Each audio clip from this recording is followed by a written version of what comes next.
Karl young ने बड़ा अच्छा कहा है कि the word happy would lose its meaning if it were not balanced bye sadness.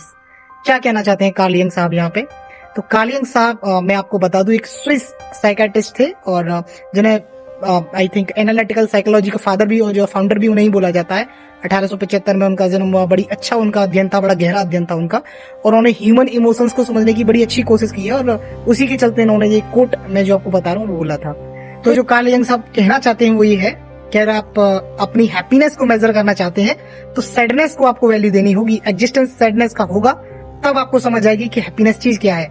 जैसे मैं अगर आपको एक एनालॉजी दूं तो आप दिन की वैल्यू तभी कर सकते हैं जब रात हो, सुख की वैल्यू जब होगी जब दुख हो, या फिर मैं और अगर एक कदम आगे बढ़ के कहूँ तो आप बीमार होने को तभी समझ पाओगे जब आपको पता हो कि स्वस्थ होना क्या है। लेकिन इस कोट का सबसे जो इंटरेस्टिंग एस्पेक्ट है वो जो कार्ल यंग साहब हमें समझाना चाहते हैं वो ये है कि हम जितना सुख को अपनी जिंदगी में वेलकम करते हैं और चाहते हैं, डिजायर करते हैं कि सुख हमारी जिंदगी में है, और दुख को उतना ही नेग्लेक्ट कि दुख से हम बचे रहें। लेकिन कार्ल यंग साहब के हिसाब से हमें दोनों को इक्वानिमिटी के भाव से देखना चाहिए, समतुल्यता के भाव से देखना चाहिए, जिसे शायद महाभारत में स्थित प्रज्ञ नाम से जाना जाता है। आप सर्च कर लेना एक टर्म में, आपको समझा पा रहा हूं तो आप अपनी जिंदगी में दोनों चीजों को एम्ब्रेस करिए और इस बात को सोचे बिना कि कब सुख आएगा, क्योंकि कुछ भी हमारे कंट्रोल में है नहीं।